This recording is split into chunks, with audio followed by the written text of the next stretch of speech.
Dizem que bebês gostam de serem ninados porque assim adormeciam na barriga de suas mães, no balanço de suas pelvis, um pé depois do outro, calcanhar, metatarso, dedão, calcânio, hálux, pé, antepé. Com quais compassos se faz um caminhar? Fui e voltei pela sala contando. Binário, ternário, quaternário, contração, relaxamento. O fato de termos 2 pés não reduz nosso passo a um único compasso. Caímos e levantamos, desenhamos parábolas ao infinito, em cima, embaixo, em cima. Pêndulos, vagas, valsas, ondas, vagando, devagar, devagar, la vague em francês. O bebê embalado nas ondas da pelvis de sua mãe. Andamos em círculos, embalando, bebês nos embalando. Corações vivos, como diz meu pai, como dizia seu pai, ficam nas panturrilhas nossos segundos corações que bombeiam rio acima o sangue venoso de volta ao peito. Caminhar faz bem à saúde. O dançarino e coreógrafo norte-americano Steve Paxton tem no caminhar a base de seu trabalho. Cada passo é um evento sinuoso, dobrar-se e desdobrar-se ao redor do próprio centro, o desenho cruzado no corpo. A cada passo, uma hélice se desenha como as do DNA, espirais de um lado a outro, vagas, ondas. A maioria dos mamíferos se desloca em 4 apoios. Nós também engatinhamos e depois equilibramos nossas cabeças sobre os apoios dos pés, liberamos nossos braços. Steve disse: é a partir da adaptabilidade do nosso caminhar que a dança se faz possível. Os braços pendulam no ar, se apoiam no ar, desenham o ar. O primeiro passo da criança é um passo trôpego que cambaleia e é o mais lindo passo que existe no mundo sublunar, onde os filhos dos mortais sobrevivem como podem. Depois de nadar, rastejar, engatinhar, caminhamos cambaleantes até o fim dos dias. Andar, dançar. Rosa escreve dançar em Grande Sertão Veredas, dançar com sertão, dançar com S, travessia a pé. Vitória, Fabiano, Baleia, os meninos caminham em vidas secas na lama. Suas alpargatas, chape-chape é o som de sua caminhada. A cabeça inclinada, o espinhaço curvo, agitava os braços para a direita e para a esquerda. Esses movimentos eram inúteis, mas o vaqueiro, o pai do vaqueiro, o avô e outros antepassados mais antigos haviam se acostumado a percorrer veredas, afastando o mato com as mãos. E os filhos já começavam a reproduzir o gesto hereditário. Chape-chape.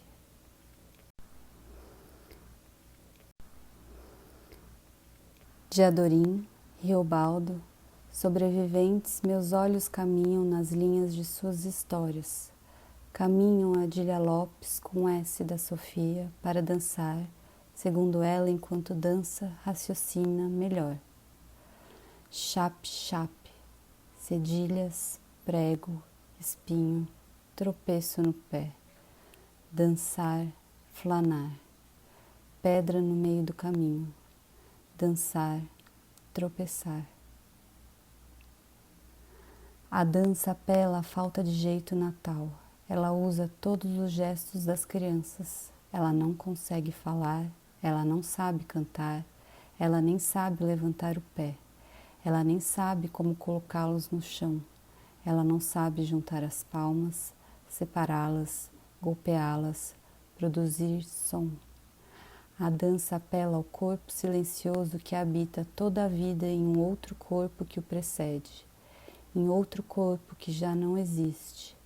A dança apela ao corpo antes da linguagem, o corpo original, o corpo ovular, o corpo embrionário, o corpo fetal, o corpo nativo, o corpo infantil, ao corpo antes de mim, ao corpo antes da posição de sujeito, ao corpo antes do rosto, ao corpo antes do espelho, ao corpo antes da pele, ao corpo antes da luz. Pascal Quignard. Para onde caminhamos quando caminhamos para o centro, com o centro, para a luz, para antes da luz, para origem e chegada, horizonte. Os desenhos que fazem o pendular dos braços não são paralelos entre si, mas sutilmente enviesados para o centro, porque finalmente é o centro da pelvis que precisa ser movido adiante. Steve Paxton. Uma linha de força entre bacia e pés, cabeça, céu da boca, embalamos nossos pensamentos vagos, divagamos sem meta, passo contra passo, meditamos, nos salvamos, fugimos. Quantas histórias de salvar a pele a pé. Será que o balanço de origem está sempre impresso no nosso? Andamos para as ondas de La Mer, para o encontro com as águas, a mãe. Andamos como que desalojados do primeiro balanço, em busca de quê, para onde, para onda. Andamos como podemos, sobreviventes do mundo sublunar. Todo rio é um desejo de mar. Caminhei todos os dias com minha filha na barriga, a cachorra na coleira e a mão do parceiro cada vez mais necessária para sobrepor ladeiras, buracos. Caí porque o ar não me apoiou. Caímos todos. Embalei minha filha na nossa primeira caminhada. Parei a cada 4 minutos de 4 e segui a cada 4 minutos a pé. Sístole, diástole, contração a cada 4. No caminho de sua chegada à terra, que tudo atrai para o centro dela mesma, onde sobrevivemos como podemos os primeiros passos do bebê. Trôpegos, cambaleantes, os braços livres para o espanto, para o embalo, os braços dados, seguidas quedas, caminho. Aprendemos a andar como aprendemos a andar no momento da queda. Cruzamos fronteiras, jornadas, dias e noites, andamos em círculos, panturrilhas, coração. O sangue dessa espécie já caminhou todo o planeta, na calçada, na lama, no gelo, na neve, no fogo, na água. Man walking down on the side of a building. Woman walking down a ladder. Walking on the wall. Esses são os títulos das obras da coreógrafa norte-americana Trisha Brown. Homem andando na lua. 4 dias, 4 noites. Arthur Barrio andando sozinho no rio. Terceira margem do pai vagando sozinho no rio. Gente, crianças, uma vila em cortejo. Sorocô, sua mãe, sua filha. Satisfying Lover é o nome da peça de Steve Paxton, em que ele sugere para qualquer pessoa dançarina que ande, caminhe, sente-se, com a mente aquietada. The mind should be at rest, está escrito. Amantes satisfeitos, amantes satisfazendo-se, como traduzir a peça? Amantes os que caminham.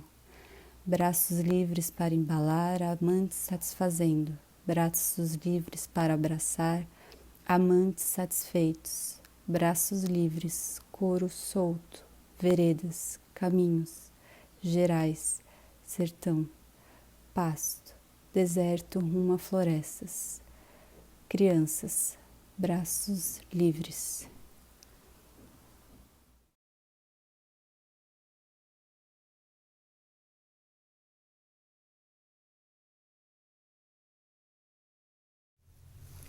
É possível que a nossa classificação como espécie é uma possibilidade, seja consequência de quando passamos de quadrúpedes a bípedes. Passamos a andar, quando passamos a andar, há aproximadamente 3,2 milhões de anos encontraram, Lucy andava. Entre 3,9 e 4,1 milhões de anos encontraram no norte do Quênia um fóssil. Pelos dentes mediram e um pedaço da tíbia é ancestral de Lucy, já caminhava. Há quantos milhares de anos australopitecos andavam por aí, nossos ancestrais e suas crianças caminhavam e vagavam pela terra, era uma terra toda e cada um de nós aqui está por aqui, porque foram andanças, cada uma pessoa é fruto de tantas outras caminhadas nesse mundo antigo. Antes de escrever a história, muito antes, já caminhavam. Antes de plantar, caminhavam. E vivíamos como nômades, como santos, como os loucos vivem. Indigentes, dissidentes, fugitivos, migrantes, caminham. A casa é o caminho.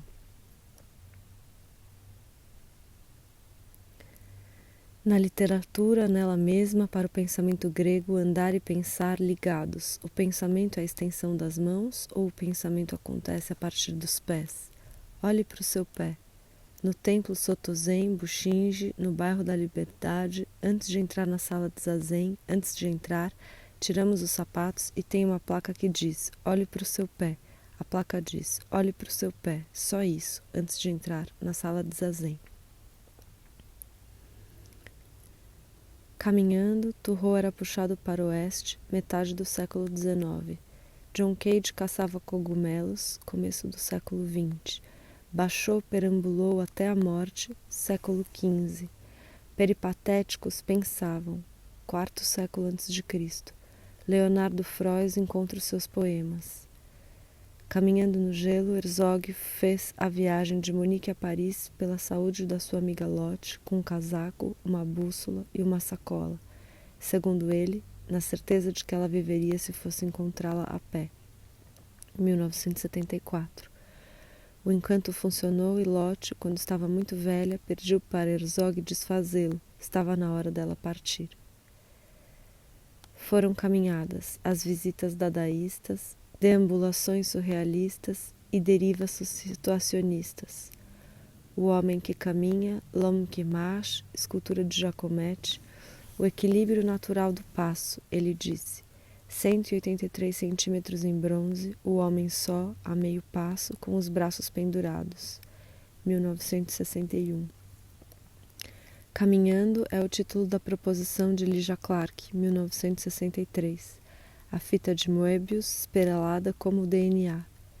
Delirium ambulatorium foi a proposta de Hélio Oiticica para mitos vadios. A.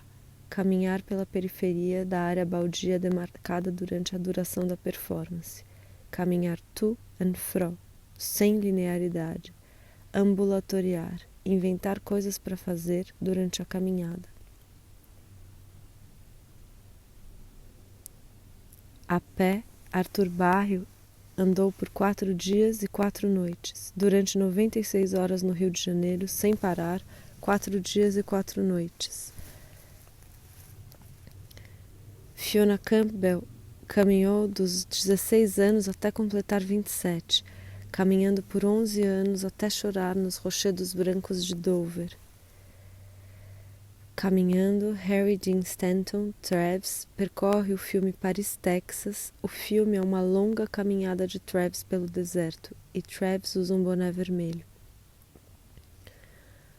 Marília Garcia escreveu 20 poemas para o seu Walkman, querendo que o leitor ouvisse os textos no ritmo do andar. A quase 20 anos, Edith Derdick conduz caminhadas como práticas poéticas e fez a expedição pelas margens de São Paulo com mais 2 pessoas, uma caminhada de 220 quilômetros. Study for the Path é o vídeo de Bill Viola, um recorte do percurso de pessoas andando em linha para uma mesma direção. Não temos acesso ao começo ou fim desse caminho. São pessoas de diversas idades e culturas passando continuamente por um bosque. Vito Aconte sugeriu em Following Peace seguir um pedestre sem que ele perceba até que ele entre em algum lugar. Em Sometimes Making Something Leads to Nothing, Francis Alice foi empurrando pela rua um bloco de gelo até derreter totalmente.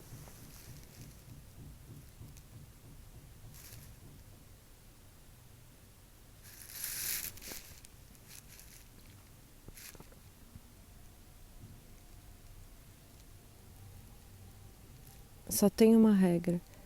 Isso é uma experiência silenciosa, mas se algo te incomodar, pode me dizer. Você pode interromper a experiência quando quiser. Para começar, só peço que feche os olhos. É com essa instrução que Miriam Lefkowitz inicia Walk, Hands, Eyes, a City, um trabalho que tem sido realizado desde 2010.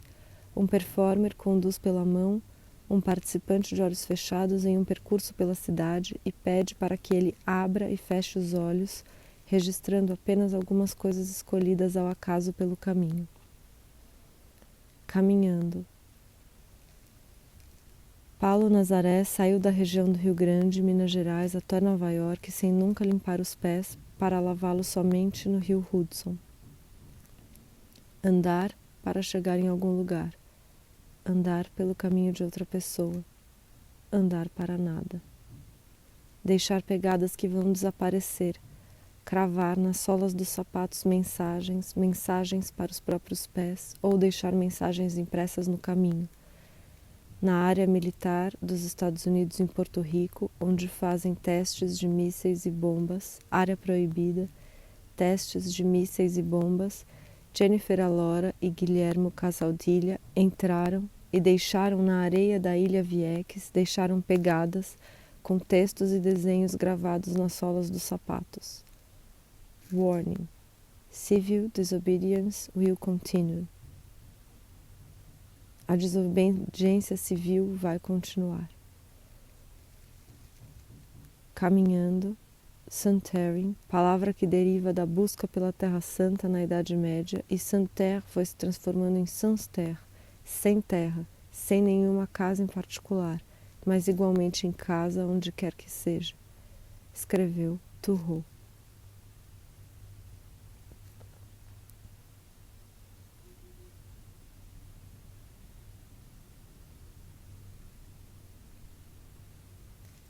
Já viram um grupo muito grande de pessoas aglomeradas andando, por exemplo, nos túneis do metrô, e você vê, é muito claro como andar é lateral.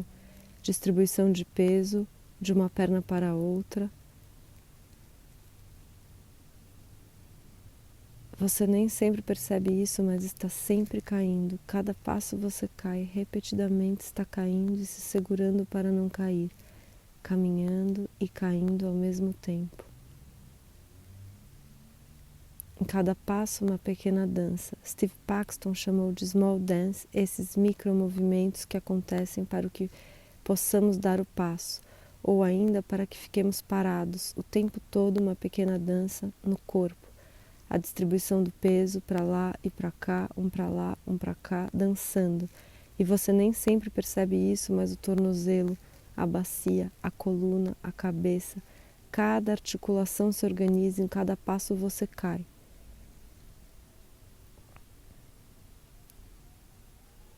Pisar suavemente na terra.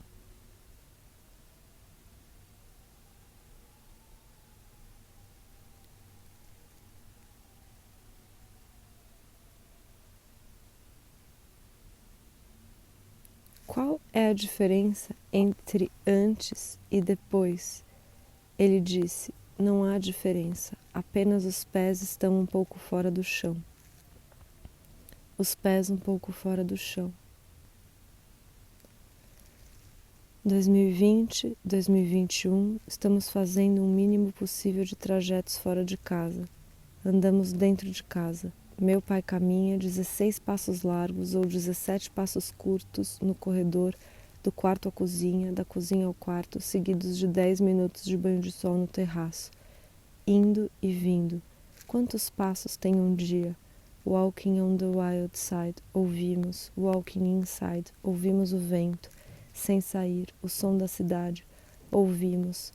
A audição alcança longas distâncias, a audição passeia. E me lembro do final daquele seu poema. Quando é ontem, hoje nada anda. Por muito tempo li esse poema como se nada anda fosse dizer que está tudo parado. Lendo e relendo, agora percebo, olhando, nada anda. Nada, a não presença das coisas, até a não presença do nada, vazios, espaços sem intenção, abertos. Nada que se move continuamente.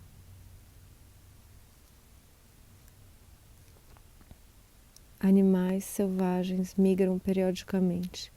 Tartarugas voltam para as praias que nasceram para colocar seus ovos, depois de anos vagando pelo oceano. Tartaruguinhas saem dos ovos na areia e vão em direção ao mar. Sabem onde está o mar.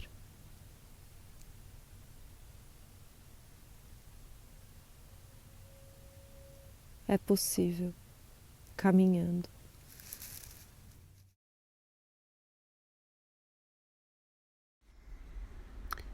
A cidade finalmente parou.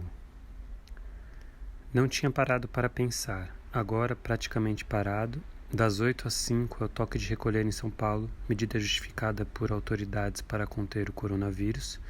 Penso no movimento. E mesmo dentro de casa, agora são quase 9, começo a andar. Acabei de ler que em meio à pandemia e ao toque de recolher, Baudelaire fez 200 anos. Busco no Google o nome da tartaruga que acompanhava ele em seus caminhos por Paris. Os resultados só indicam textos sobre Flanery.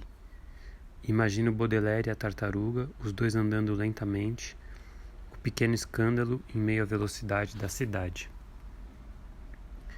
Rebecca Solnit, em seu Arte de Caminhar, em uma nota de rodapé, conta que Gwen Moffat, a primeira mulher britânica em 1953 a se tornar uma guia de escaladas, decidiu inverter o modo como se celebrava a subida a um cume. Em vez da escalada mais rápida, no caso de uma montanha chamada Cullen Ridge, ela decidiu curtir um ritmo vagarosíssimo, parando de tempos em tempos para comer, dormir, tomar sol. O ritmo é uma afirmação radical da liberdade. Na época das flores do mal, assim como na nossa, ainda mais aqui, ao sul da América, no Brasil, abril de 2021, poucas pessoas conseguem ou podem ditar um ritmo próprio, ainda mais a pé. Nesse momento, por exemplo, 8h50, motores e buzinas de motoboys soam até a janela do 8º andar. Um outro ritmo, lutando contra a imposição do tempo, pode aos poucos alterar e transformar a realidade? Em seu Ritmo versus Tempo, o poeta Chacal considerou: uma década no ritmo flui, desliza, escorrega. 1 minuto fora dele é uma eternidade. Caros, caras, batam palmas, requebrem os quadris, balancem o esqueleto. Garanto que artroses, reumatismos e outras sequelas do tempo se autodestruirão. Não tinha parado para pensar, mas agora vou adiante. O texto que vocês leem possui um prazo de entrega, e por essa razão ando de um lado para o outro mesmo sem sair de casa. É que estou sempre atrasado. Na memória vibra um poema do anarquista Julian Beck, no qual, além de também declarar estar sempre atrasado, conclui: o ritmo é o código das árvores. Depois de circular pelo Marrocos e pela Europa, Beck viveu no Brasil. Foi acusado de subversão pela ditadura civil-militar em 1971. Depois de subir e descer a pé inúmeras vezes as ruas de paralelepípedo de Ouro Preto, foi preso e enviado ao DOPS de Belo Horizonte.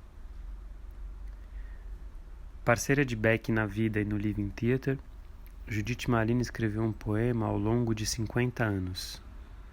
A cada lua, em seu ritmo estendido, ampliava o texto iniciado na década de 1960 e encerrado somente no começo dos 2000.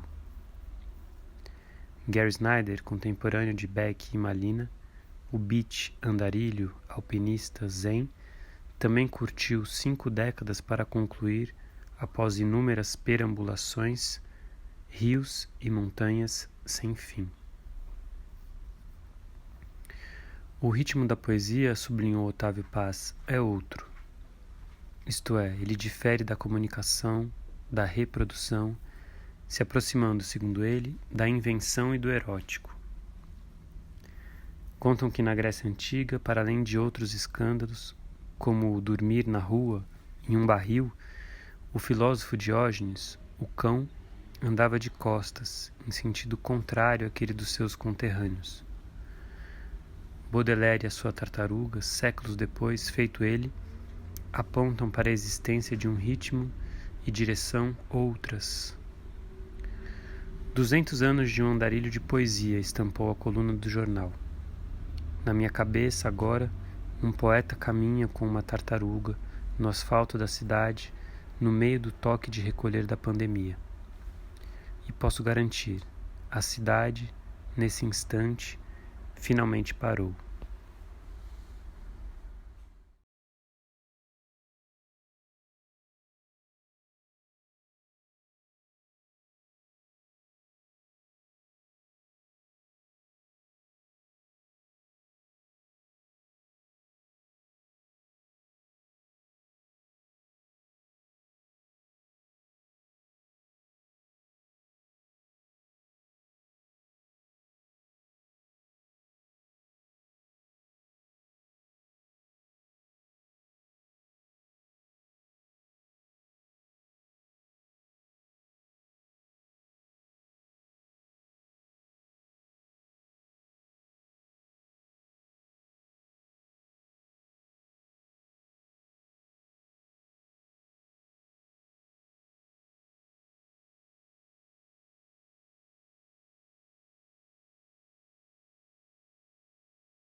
Ao fim da dança.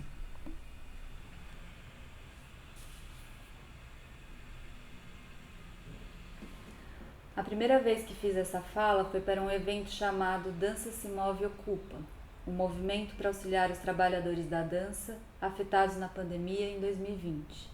Era dezembro. Setembro de 2021, falo aqui porque ganhei o prêmio da Lei Aldir Blanc para gravar uma palestra e hoje, 23 de setembro, ninguém mais aguenta os números e os mortos. A vida pré-pandemia está cada vez mais distante no tempo, parece um sonho. Você se lembra como era? Essa fala já é passado, Joana hoje caminha. O que você vê quando fecha os olhos? Quais danças você não viu, mas vê quando fecha os olhos? Você conheceu seus pais, seus avós, suas avós, seus tios? Como imagina seus passos? Sua dança tem som? Isadora Duncan dança para o mar de frente ao mar. Minha avó em cima da mesa, para taconear o que ela dançava, castanholas nas mãos, caiu. Meu bisavô, apicultor, abelhas dançam ao redor de sua cabeça. A rainha-mãe, minha avó, quebrou a máquina de fazer tricô de raiva. Minha filha, conhece minha mãe? Conhece minha mãe? Conheço minha mãe desde seus 33. Minha mãe dança raligalho aos 12, na festa do arroz doce. a sua sobremesa, dei de comer na colher. Sorri, Margarida. Manda correio elegantes, citando Exupéry. Tu és eternamente responsável por tudo aquilo que cativas. E cativar é só coisa boa, responde meu pai, com sonhos de dançar valsa com sua neta. Se quiser, responda. Você consegue reconhecer o som do passo de quem mora com você? Desliza, tropeça, arrasta, chinelo, pantufas, meias. Você está sentada. Você já dormiu de pé? Daisy perdeu a marcha tropeçando. Mãe e filha começou a caminhar caindo. O que deixou de ver olhando para o céu, olhando para o chão? Caí.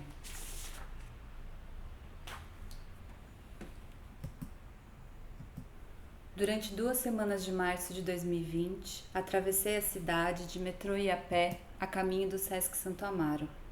A duração do trajeto me dava tempo para olhar os fluxos. Nesses trajetos, reponderei sobre minha hipótese de que haveria um momento final de cada dança, que era um dos pontos de partida para minha pesquisa de mestrado.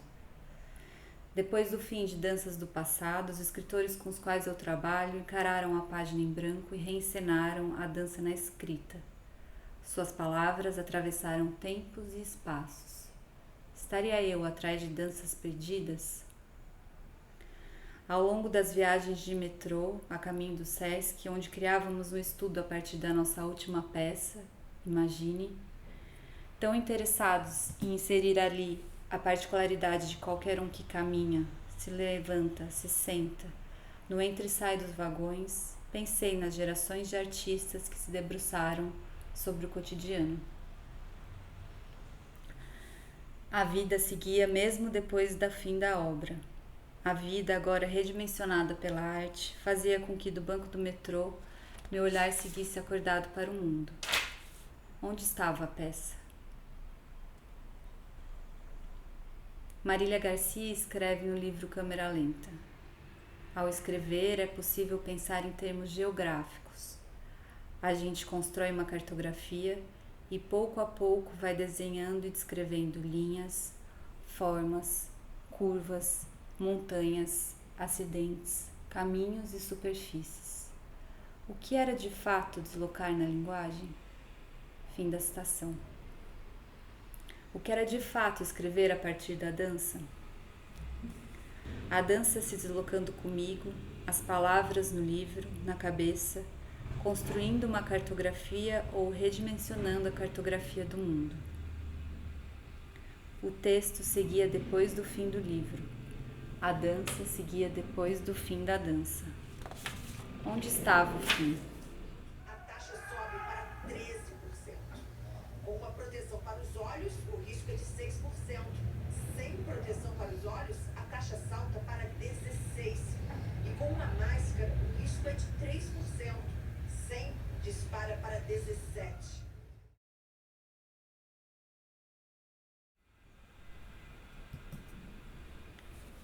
Ouviu? Com proteção para os olhos, o risco é de 6%.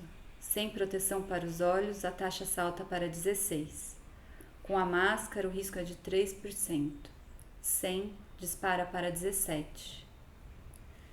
Enquanto ouço o noticiário, prática que virou cotidiano nos meses que se seguiram os trajetos pela cidade, Joana surfa na barriga, alheia a todos os acontecimentos. Pascal Quignard, no livro A Origem da Dança, escreve: na água do útero eles se desdobravam, tocavam, exploravam, apoiando o pé em um ponto de impulso, eles gravitavam, giravam e reviravam. No escuro, eles dançavam, quase.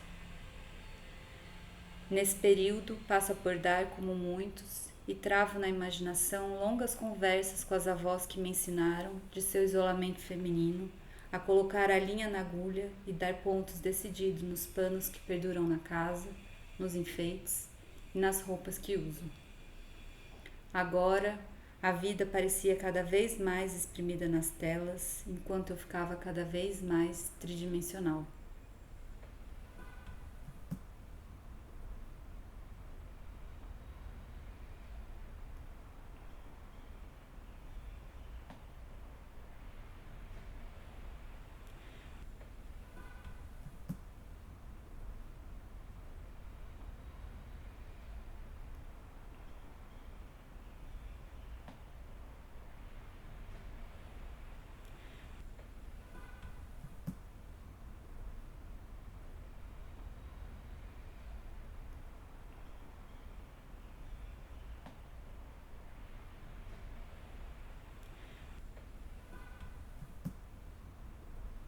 Prendi o fôlego durante o trajeto do elevador para caminhar.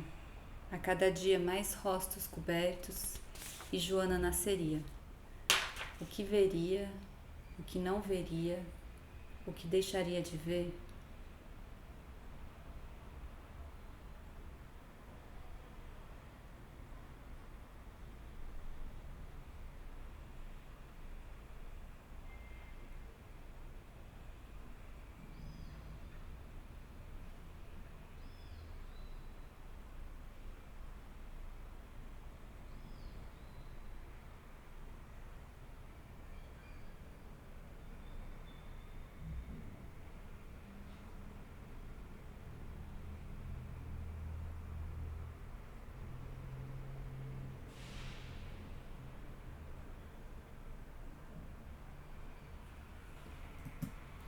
No livro Da Imagem que Falta aos Nossos Dias, Pascal Quignard reflete sobre as duas imagens fundadoras e faltantes do nosso repertório de imagens, que são a da concepção e a da morte.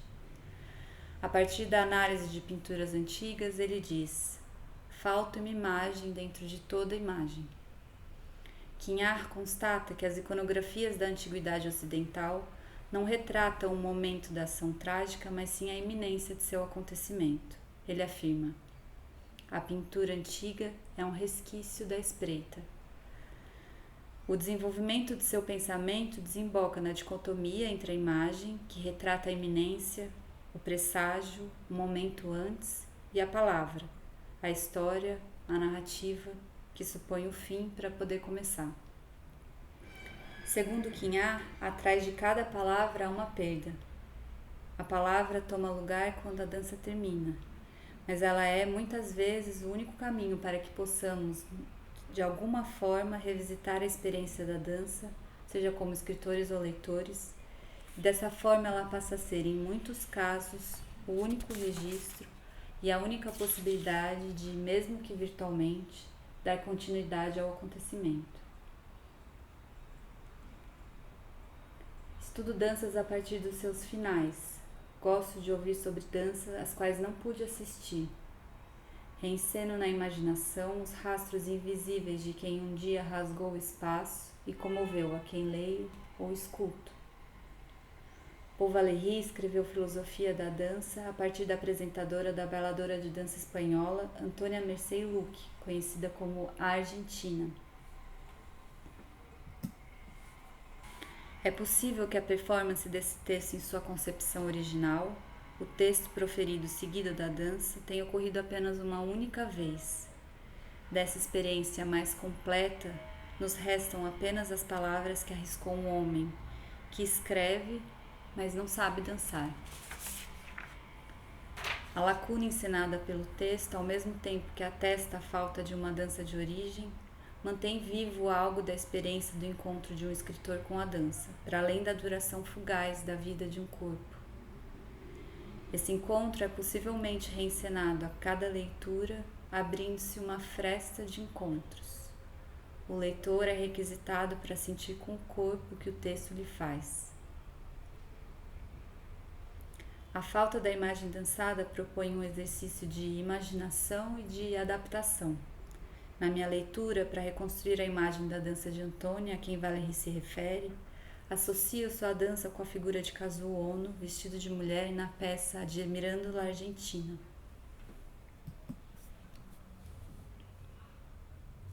Ono assistiu à dança de Antônia em 1929, com então 23 anos, no Teatro Imperial de Tóquio. Valéry e Ono.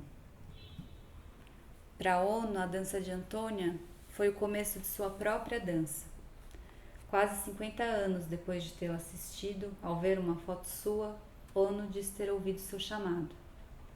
Ono-san, por favor, dance La Argentina e eu o acompanharei e dançaremos juntos.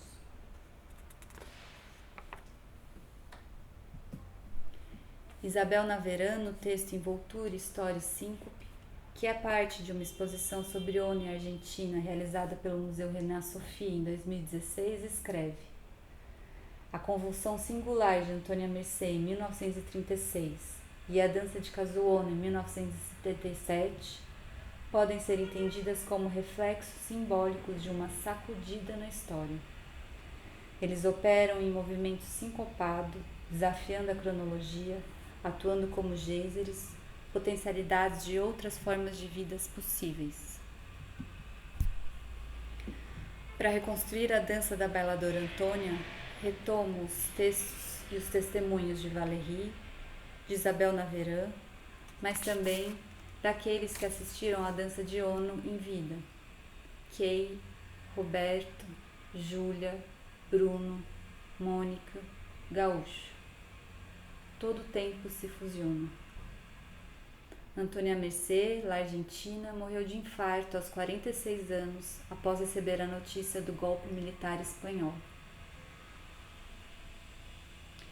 Georges Dilberman, em Ninfa Moderna, escreveu: quando o objeto se furta à observação histórica, quando seus vestígios se subtraem mesmo à observação arqueológica, não nos resta senão colocar questões, lançar hipóteses e orientar-nos num pensamento capaz de, pelo menos, nomear essa inacessibilidade, essa espessura de tempos, essa confusão de genealogias. Se objeto de todas essas interrogações, históricas, arqueológicas ou antropológicas, é um mundo de imagens, devemos, então, aceitar que a construção de uma hipótese, nesse domínio mais do que em qualquer outro, advenha de uma imaginação em ato. Se é verdade, como sugere Quignard, que as imagens das quedas, da concepção e da morte nos são interditadas de serem resgatadas como imagens, se os vestígios deixados pela dança se subtraem à observação arqueológica, como afirma de Dilberman, elas talvez persistam impressas no nosso corpo. Cabe a nós imaginá-las.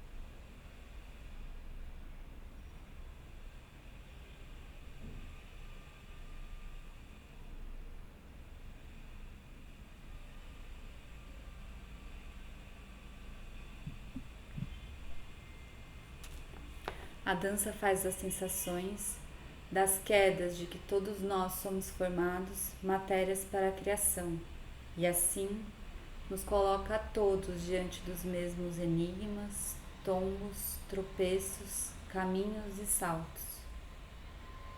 Cada caminhada é ao mesmo tempo saber único, pois feita de particularidades que misturam estruturas anatômicas com desenvolvimento psicomotor, mas também um saber coletivo.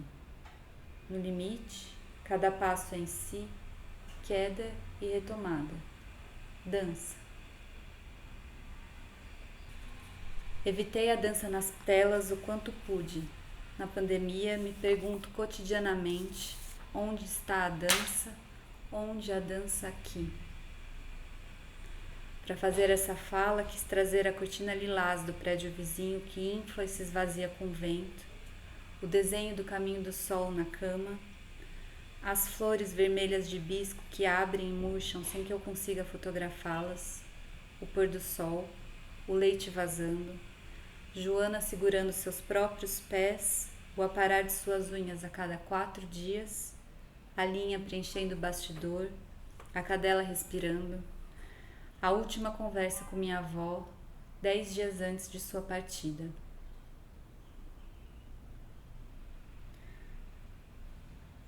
Nos minutos finais do parto, uma plateia de mascarados foi se posicionando à minha frente e restavam a mim os últimos empurrões. Mas para qual mundo Joana nasceria? Mais 3 puxos finais, disse a médica. Mas e se eu não quiser? Eu pensei. Será que conseguiremos viver nesse mundo? Pensei. Filha, me dá coragem. e a vi respirar pela primeira vez. Noemi Jaffe, em O Livro dos Começos, escreveu: não comece, depois de começar você se dará conta de que não existe mais caminho de volta. Na saída da maternidade, rumo ao nosso isolamento rígido pós-estadia do hospital, apresentei pela janela do carro minha filha à família. Joana, agora com 15 meses, desvenda sorrisos pelos olhos de quem lhe sorri. Sem precisar olhar os dentes, sorri de volta.